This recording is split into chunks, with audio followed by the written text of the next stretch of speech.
Good morning everyone, कैसे हैं आप सभी। स्वागत है आप सभी का मेरे यूट्यूब चैनल पे। मैं आपके लिए लेके आई हूँ एक छोटी सी स्टोरी।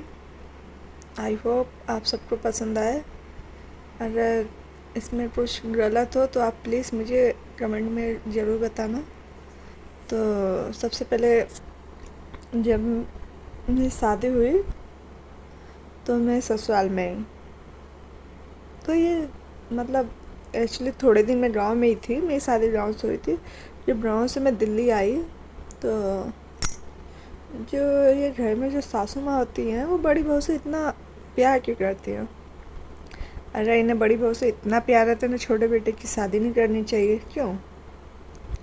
तो मेरी जेठानी जो थी वो आई थिंक उस घर पे काम नहीं करना चाहती थी। करना जो करती भी नहीं थी, सब कुछ मुझे ही हैंडल करना होता था। सुबह से खाना बनाना, दोपहर लंच जो भी था सब मुझे ही बनाना था।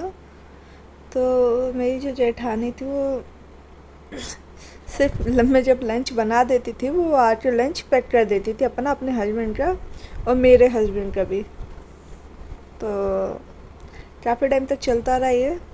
लेकिन मेरी सासू माँ को इसमें कुछ ख़राब नहीं लग रहा था। आई थिंक जब मैं लंच बना देती थी, सुबह का नाश्ता वास्ता सब, तो मेरी सासू माँ प्लेट में करके वो नाश्ता जो है अपनी बड़ी बहू के पास पहुँचा देती थी। तो फ्रेंड्स, आप ही बताइए कि ये कहाँ तक सही है। अगर आप किसी के घर की बेटी को शादी करके लाए हैं तो जैसे मैं किसी के घर की बेटी हूँ, वो भी तो कहीं किसी के घर की बेटी शादी करके ही तो आई है। तो उसे घर में बैठा के इस तरीके से खिलाना पिलाना, और जो दूसरी आई है उसके साथ दिन भर उसे रसोई में खटाना, क्या ये सही है। तो मेरी सासू माँ को इसमें कुछ गलत नहीं लगता था। वो मेरे साथ जो है इसी तरीके से बिहेव करती थी कि कोई बात नहीं, तुम नहीं हो, तुम्हें अभी करना चाहिए। जब नई बहू आती है तो थोड़े दिन में काम करती है, बड़े को बैठा के खिलाना चाहिए। तो उस बात पे मेरी सासू माँ ने एक कहावत मुझे सुनाई कि जब मैं शादी करके आई थी तो मैं बनाई थी, जब मेरी छोटी देवरानी आई शादी करके तो उसे भी हमने कम से कम 6 महीने बैठा के खिलाया। तो फ्रेंड्स, मेरी सासू माँ ने अपनी देवरानी को 6 महीने बैठा के खिलाया, और यहाँ पे मेरी सासू माँ कह रही है कि तुम 6 महीने अपनी जेठानी को बैठा के खिलाओ। फ्रेंड्स, आखिर मैं क्यों बैठा के खिलाऊँ 6 महीने अकेले। जब मेरी हेल्प करने के लिए, क्या मैं इंसान नहीं हूँ। मुझे किचन में किसी की हेल्प की ज़रूरत नहीं है। ऐसे नहीं होता यार। लेकिन नहीं, ये भी चलता रहा। आई थिंक ये 2-3 महीने चला। उसके बाद मैंने स्टैंड ली, मेरे हस्बैंड ने भी स्टैंड लिया। आई थिंक नहीं लिया, उन्होंने मेरे सिर्फ मुझे सिर्फ बोला कि तुम्हें जो करना है तुम करो, मैं कुछ नहीं जानता इन सब में। मैंने इस मैटर में, ये लेडीज़ का मामला है तो मैं इसमें नहीं बोल पाऊँगी।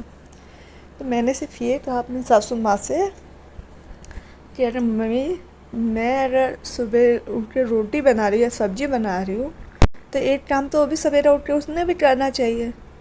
अगर नहीं करना, सवेरे उनसे नहीं उठा जाता तो रात का डिनर वो बना दें। फ्रेंड्स, अगर 2 लोग घर में हैं, 2 हैं, 4 है, तो सबको मिल के काम करना चाहिए। या सिर्फ एक ही बंदे ने पूरी रिस्पॉन्सिबिलिटी निभाने का ठेका लिया हुआ है। तब तो मेरी जेठानी आई थिंक वो ऐसा कहती थी, उसे काम मैं किसी को बना के नहीं खिलाऊंगी, क्योंकि मैंने अपने आदमी पति से शादी की और किसी से मेरा कोई लेना देना नहीं है। अगर मैं बनाऊंगी तो सिर्फ अपने पति के लिए बनाऊंगी, अदरवाइज मैं नहीं बनाऊंगी। फिर मैंने इस बात पे जवाब दिया, मैं कि मैं अगर अपने पति को, तो मैं क्यों उनसे बना के खिलाऊंगी। मुझे भी बनाना है तो मैं अपने पति का बना के साइड भी हो सकती हूँ ना। मैं उसका क्यों बनाऊंगी। नॉर्मल सी बात है, अगर वो नहीं बना सकती अपनी सास ससुर के लिए तो मैं तुम्हारे लिए क्यों बनाऊंगी। तो मैंने भी एक्चुअली मना किया कि मैं नहीं बनाऊंगी। तो थोड़े दिन बाद जब कलेश शुरू हुआ घर में, तो मेरी सासू माँ ने मुझे बोला कि जब से तुम शादी करके आई हो तब से मेरे घर में कलेश शुरू हो गया। तो मुझे भी थोड़ा अच्छा लगा सुन के कि मेरी वजह से घर में कलेश हुआ। फिर मैंने कहा कोई बात नहीं मम्मी जी, एक काम करिए, आप बनाइए और अपनी बहू को खिलाइए। मेरा तो वैसे ही कोई लेना देना नहीं है। जब वो आपके लिए नहीं बनाएगी तो मैं उनके लिए क्यों बनाऊंगी? आई थिंक मेरे छोड़ो ना, अगर वो आपको भी बना के खिला देना एक टाइम, मेरा छोड़िए, सिर्फ आपका ही बना दे, तो आप मुझसे जो बोलेंगी मैं वो करूँगी। तो ऐसा भी नहीं हुआ। उसने, मेरी जेठानी एक्चुअली बना के किसी को खिलाना ही नहीं चाहती थी, तो काफ़ी टाइम कलेश चलता रहा। फाइनली लास्ट में कितने टाइम बाद मैंने इतनी बातें सुनी इसके लिए फ्रेंड्स, कि तुमने घर तोड़ दिया, आने के बाद घर में कलेश कर दिया, अभी तुम्हें आए हुए इतने दिन नहीं हुए, तुमने घर के चूल्हा अलग कर दिया। तो फ्रेंड्स, अब आप बताइए इसमें मेरी कहाँ पे गलती थी? अगर वो घर का चूल्हा अलग हुआ, उसमें कहीं मेरी गलती थी? अगर मेरी जेठानी खाना नहीं बना रही है तो फ्रेंड्स कितने दिन मैं उसे बैठा के खिलाऊंगी, आप मुझे बताइए। मैं ये नहीं कह रही सारा काम जेठानी ही करे। यार, जब देवानी जेठानी का आपसी रिश्ता है, बना हुआ है, तो दोनों को आपस में प्यार से रहना चाहिए, मैं आपसे काम करना चाहिए। एक को हमेशा रसोई में नहीं ढूंढना चाहिए। और आप सब मुझे बताइए मेरी कहाँ गलती है? मेरी कोई गलती हो आप तो प्लीज़ आप मुझे कमेंट सेक्शन में बताएं, और प्लीज़ मेरे चैनल को सब्सक्राइब करें।